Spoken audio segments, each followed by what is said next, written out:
investigation siguro sa mga maliliit. Pero kung mga malalaki na kagaya nito, wala ho kami naririnig. Bakit 15 po sila na nagkunsabahan, binulsa yung pera ng bayan, 1.3 trillion, wala tayong narinig. Ngayon, nandito kayo, papaliwanag, sasabihin nyo, meron kayong quasi-judicial. Nasaan yung quasi-judicial? Bakit yung pinayagan nangyari? 2022 hanggang 2025, 3 years, engineer. Wala kayong ginawa, hindi nyo kinansila yan. Isang kumpanya, tatlo pa, yung isang may-ari, hindi ko alam kung nagtatanga-tangahan kayo, hindi nyo alam trabaho, o natapalan lahat ng mga mata nyo sa lapit. Ilang beses kayo nag-bid sa isang taon? Ilang beses kayo na Madami po kami sinasabi. I really don't have the figures right now. You know, but I if you can... come here, you have to come here prepared. Yes, You do po. not come here unprepared. Alam mo, natatanungin ka eh. Ikaw sikat na contractor, papa-interview ka. Oh. You have to come here prepared. Kamag-anak mo si Iskaya, correct. Sabi mo, ang pamangkin mo. Tama. Sinong point person sa DPWH na nagbibigay sa inyo ng informasyon na ito, o para sa inyo, ito para sa kanya? Sino? Sir, wala po akong nakakausap. Wala kang kilala si DPWH. Wala. Hindi kami maniniwala niyan, wala kayong kilala si DPWH.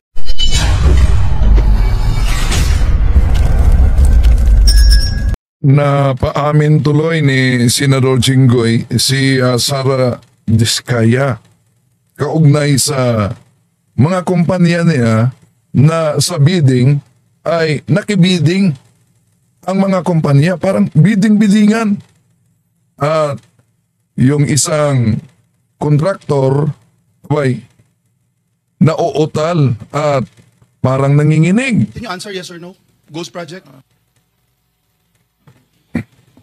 Can you turn on the microphone, please? It's a yes or no question, sir.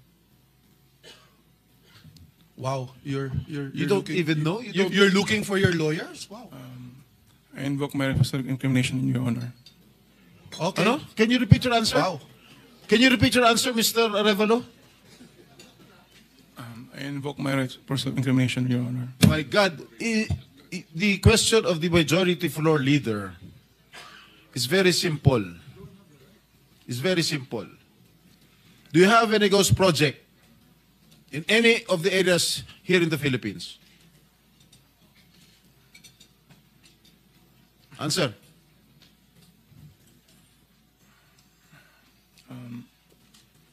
Dahil may mga kasabay po na kakasuhan yung mga kontraktor ng DPWH po at parte ng ulat ng Senado na magpagrekomenda ng paghahain ng kaso laban sa resource person, ang payo ng aking mga abogado ay huwag magsalita sa panahon na ito dahil anumang pahayag ko sa pagsisiyasat. Sino utos sa'yo na huwag magsalita?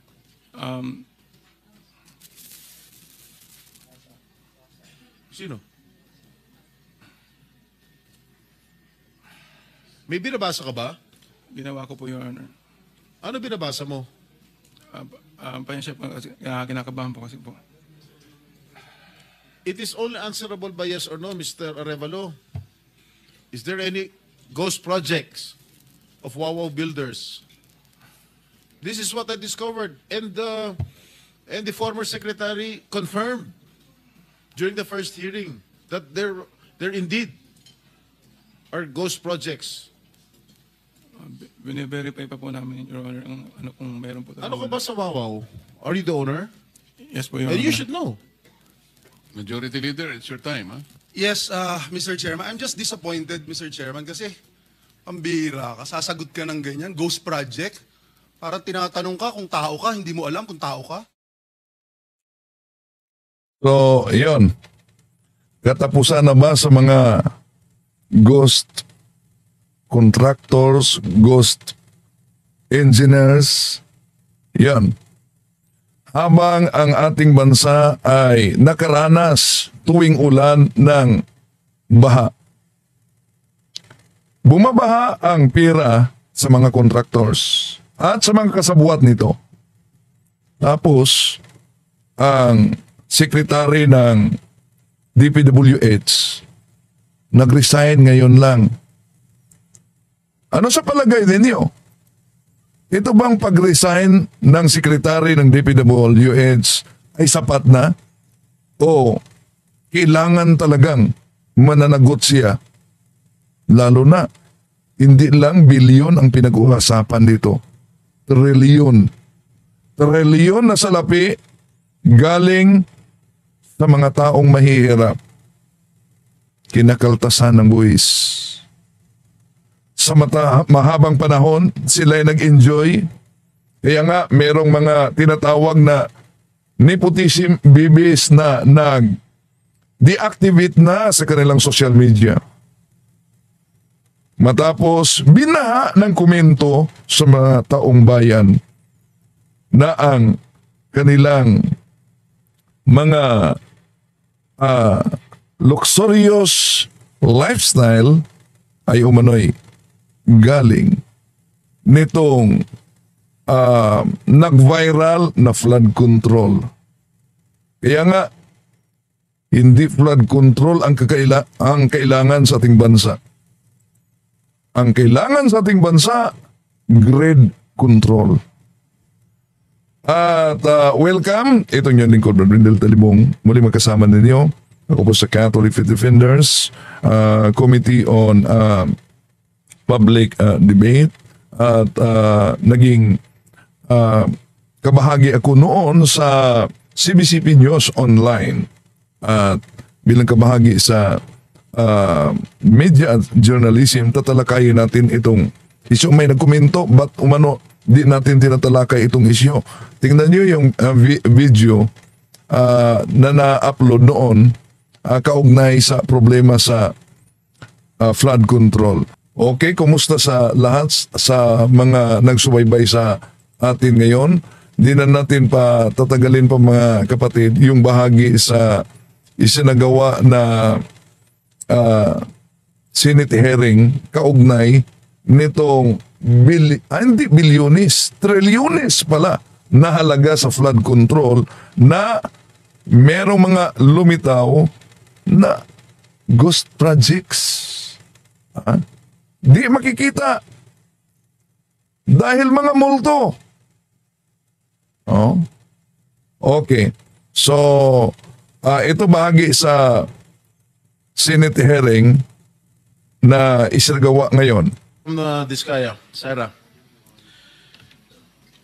It is common knowledge that you own 9 companies, namely St. Gerard, St. Timothy, Alpha and Omega, Elite General Contract. So, yung ilan na mga kumpanya nakapangalan pa sa mga santo.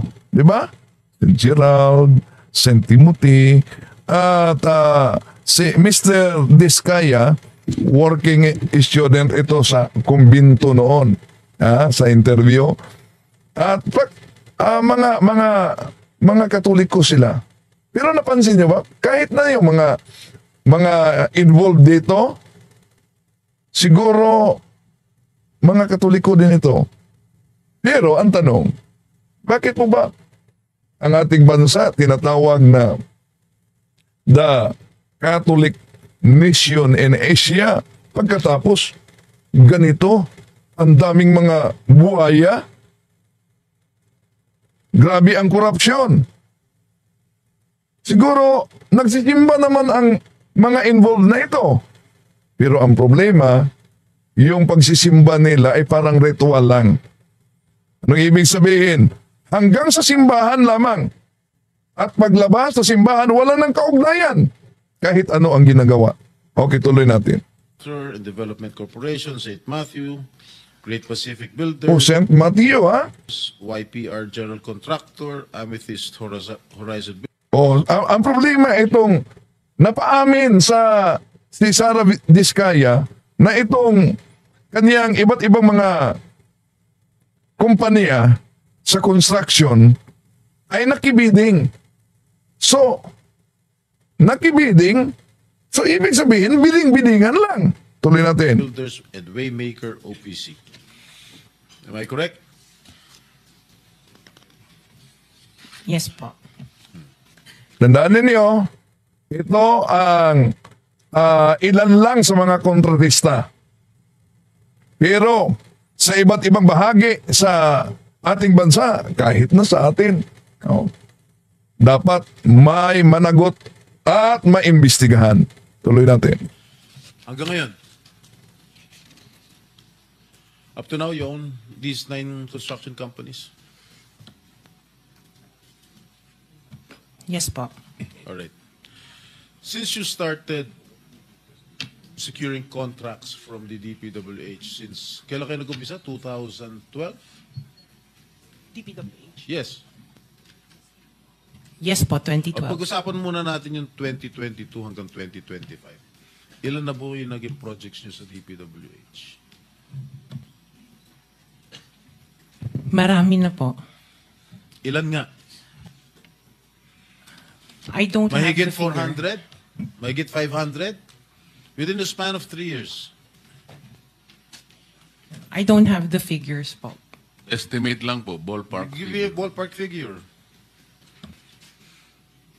Siguro po mga 400 ganun. Siguro. I'm really not sure. Okay. I don't have the figures with me. Sa loob, sa bawat taon, ilang bidding ang sinasalihan mo?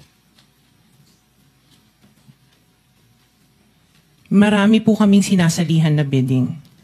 All flood control projects? No po.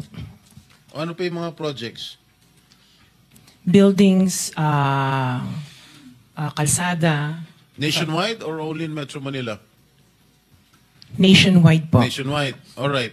Pero yung bulk ng mga projects na award sa ng DPWH, mostly sa Metro Manila. Am I correct?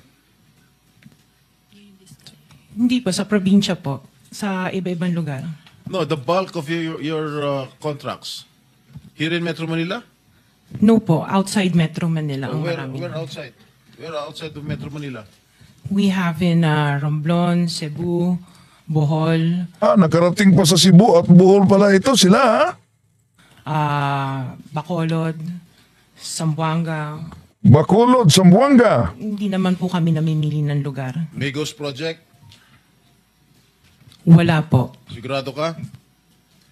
Opo, Kaya definitely. ka dahil pag meron kami ma-discover na may ghost project, pakukulong kita rito. Minimum totoo. Wala po talaga. Meron ka mga pictures na lahat ng mga proyekto ginawa mo? Yes po, Nasaan? meron po kami. Lahat ng mga 400 projects, meron kang litrato? Yes po. O i-submit mo rito sa committee. Okay po. Okay. Sa mga bidding na sinasalihan mo ng mga kumpanya mo, itong siyam na kumpanya, ilang beses kayo nanalo? At ilang beses, kung natatalo rin kayo sa Actually, bidding, I ilang don't beses have kayo the natatalo? actual figures, pero sa panapanalunan, very minimal lang po talaga, mga 2%. Pero ang dami namin projects po na sinasalihan na bidding. So, sa loob ng isang taon, pag nagbibidding isang kumpanya mo, halimbawa itong ano ba yun? Yung Alpha Phi Omega, ilang beses kayo nagbid sa isang taon at ilang beses kayo nanalo?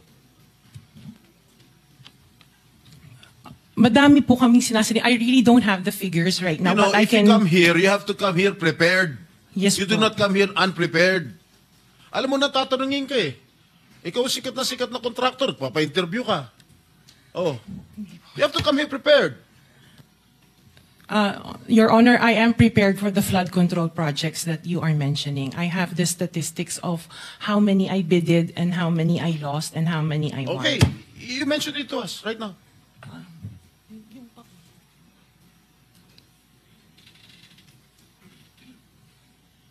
You are asking her to relate the 400. No. Parang mahirap naman yata. Hindi. 400. In 2022, I bidded for 491 projects. This is just for the flood control, Your Honor. How many projects? For 491. 191? 491. I joined the bidding. Po. Oh. This is in 2022. I only got 71 projects from the 491 na sinalinan ko po. 71 only. How many companies? This is just for Alpha and Omega Oh, po. what about the other companies? What about the other 8 remaining companies that you own? I don't have the statistics Oh. for that because I was only called as Alpha Wait, and Omega. You admitted earlier when I asked you if you own these 9 companies and you answered in the affirmative. Right now I'm asking you kung ilan yung 71 71 flood control projects na napanalunan ninyo, now you're only speaking in behalf of Alpha Phi Omega. Eh, kanina sinabi mo, ikaw may-ari ng Siam. Why can't you answer in behalf of the 8 remaining companies? Kasi po, yun lang yung na-prepare po namin for today's hearing. Oh, what about the representative of the other construction companies? Itong si, Remando. Oh, how many? You're representing St. Timothy. Good morning po, Mr. Chairman. For St. Timothy Construction po, we have 145 projects. Flood control projects. Yes, Mr. Chair. Since Since 2022, up to the present, as we speak, 122. 145. Excuse me? 145, Mr. Chair. Napanalunan, ang na-award sa inyo, 145 flood control projects. Napanalunan nyo yan. Yes, Mr. Chair. So, all in all, dun sa 8 companies, ilan? Dun sa 9 companies, hindi nyo alam? Out of the 400, maybe, who can answer my question from the DPWH? Maybe they have the records there. Mr. Chair, with the Just indulgence for of the the SP record. Pro Tem, Yeah. Yes, Senator Risa. kaugnay nung pagtatanong ni SP Pro Tem sa ngayon, gusto kong makapag-flash ng screenshot po nung siyam na calling cards, nung siyam na kumpanyang iyon. Calling card po ni Mr. Curly Discaya, na asawa po ni Ms. Discaya. So, mag-asawa po, dapat alam po nila in greater detail itong mga kumpanyang ito. Ito po, Mr. Chair, SP Pro Temp. Siyam na calling cards nung siyam na kumpanya, lahat sa pangalan ni Pacifico o Curly Discaya. So, dapat po mas alam po, both ni Ms. Sara Discaya at Ms. Roma Discaya Rimando ang mga detalye na tinatanong ni SP Pro Temp. Salamat, Mr. Chair, Thank you, at SP thank Pro you, Temp. Senator Risa. Okay, for the record, yung may-ari ng St. Gerard Construction, nandun yung pangalan ng asawa mo, Pacifico Discaya. Okay? Dun sa St. Timothy, sino may-ari ng St. Timothy? Ikaw si Remando, no? Kamag-anak mo si Discaya, correct? Sabi mo, pamangkin mo. Tama? And who is this Maritoni Miligrito, the owner of Elite General Contractor? Who is this? Answer. Pinsan ko po, Mr. Chair. From the left pocket to the right pocket. St. Matthew. Nandito yung asawa mo, Pacifico Discaya. Great Pacific. Oh, ikaw, nandyan ang pangalan mo. Si Sara Rowena Discaya. Eh, hindi mo mapapagkaila eh. YPR General Contractor. Nandito rin ang pangalan mo. Miss Sara, alam mo, huwag ka magsisinungaling ha. Amethyst Horizon. Sino si Amethyst Horizon? Sino si John Brian Eugenio? Who is he? Sagutin mo, Miss Remando. I didn't know, Mr. Chair. Madam Sara.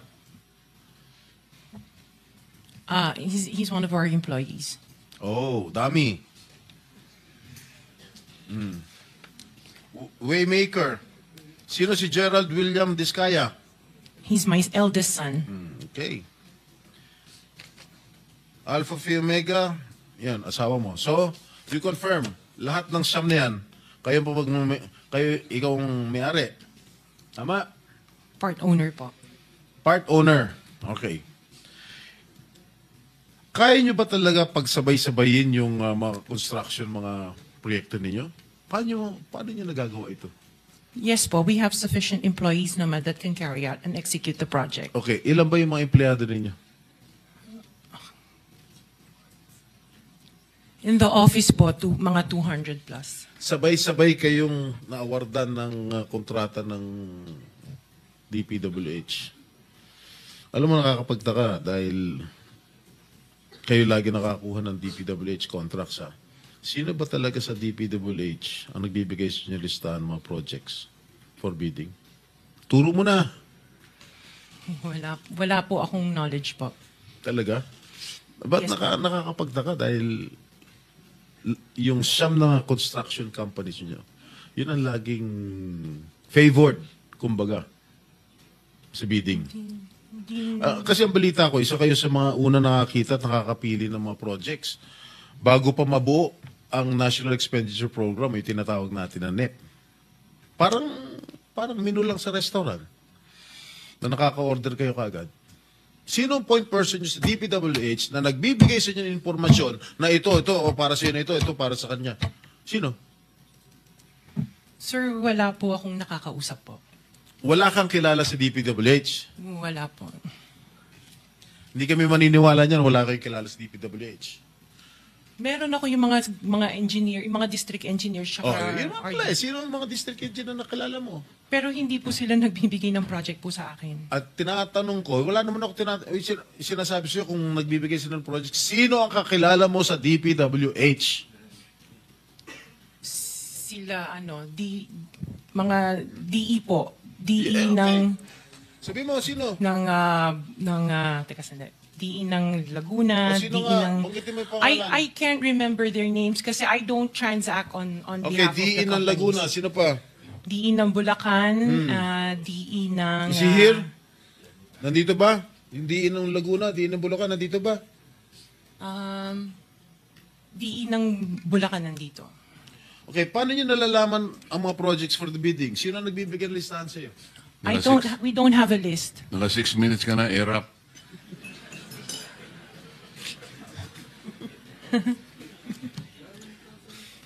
Okay, I don't have a list po.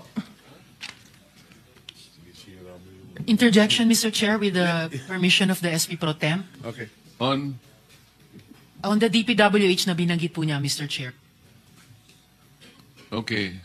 Salamat, Mr. Chair, SP Pro Temp. Dahil natatanong po ni SP Pro Temp ang DPWH din in connection sa mga diskaya. I wonder, Mr. Chair, kung natignan na po, nasilip na po ng DPWH, kung may practice ang mga diskaya companies ng pagpapahiram o pagpaparent out ng lisensya nila para mag-force multiply sa capacity nila. Para kahit 200 lang daw ang staff sa opisina, kaya nilang mag-implement ng 491 projects or 71 projects, 145 projects in any 1 year. I wonder, Mr. Chair, kung nasilip na po yun ng DPWH. Incidentally, Senator Risa, you are the next interpellator, so you may want to continue with your 5 minutes. Thank you. Will do. Thank you, Mr. Pinatapos Chair. mo na ba ako, Chair? Huh? Okay. One last question, if I may. One last question, Mr. Chair. Senator Risa. Madam Diskaya, saan nyo ba kinukuha yung mga coaching imported, mga luxury cars? Ang balita ko, dun sa interview mo, binili mo yung isang Rolls Royce dahil nagandahan ka sa payong. Tama ba? Sir, yes po. Samantalang, ilan yung luxury cars mo? Nasa 28 po. 28 lang. Ano, Yes. ano ito mga ito? Rolls Royce, Ferrari? I don't have a Ferrari. Ano yung mga luxury cars? Lamborghini? No rin. Cadillac. Saan binili? Sagutin mo na. Saan mo binili? Sa dealer po. Sino dealer? Dito, local? Local dealer o sa abroad? Freebell Enterprises tsaka yung isa Auto Art. Dito, sa Pilipinas? Yes po. Hindi ka nag-import? No po. Dito, may dealer ng mga Yes po. Rolls Royce. May dealer ng Rolls Royce meron dito. po. Ano pa yung mga ibang luxury cars mo? Yung ano tawag dito, yung Cadillac and the GMC. Cadillac Escalade, gano'n? Yes po. Oh. The GMC. Yun lang. Sinong dealer? I mentioned earlier, Freebell Enterprises and Auto Sa Art. lahat ng kotse mo, yun ang mga dealers mo? Dalawa lang sila Dalawa po. yung dealers mo. Yes what, po. what other luxury cars do you own? Yung iba dito na, the Maybach. Dito Maybach, ko na binili. Mercedes. Yes po. And then, yung iba, dito na rin yung Range Rover. Bentley. The Bentley dito na rin po. Paano kayo nagka-interest sa kotse? Saan nyo gagamitin yung 28 kotse na luxury cars? Araw-araw gusto mo Collection. palit ng kotse? No, I have 4 kids that use it all the time for them to... Oh, be 4 taken to kids school. lang. O, bigyan mo tig-isa pero 20, ilan At sa research ni Senador Hontiveros, ito ang mga sasakyan niya. Oh. So, ito ang halaga. May 42 million, may 22 million, may 20 million, dalawang 20 million, may dalawang 11 million, may isang 16 million, may 3 million, 7 million, 5 million. At ito yung sasakyan na binili dahil nagandahan sa payong. Okay, tuloy natin. Yung 20 ka mo, 28? 28. Opo. My God. And you bought that from the taxpayers' money? No po. Hindi po. Huwag na tayo That maglokohan will be- dito. Let's allow our people to decide on that anyway. Just Senator, linawin mo yung pangalan. Senator Risa, sorry nagkamali ako. Chairman, Si- just the two names of the dealers. Dealer ako ng kotse, kaya ako alam yan eh. Sino yung dalawa? Pinagkukunan mo ng luxury cars? Free Bell Enterprises Ah? and Free Bell Enterprises Free Bell. and yung isa Auto Art. Auto Art. Yes Okay, po. thank you.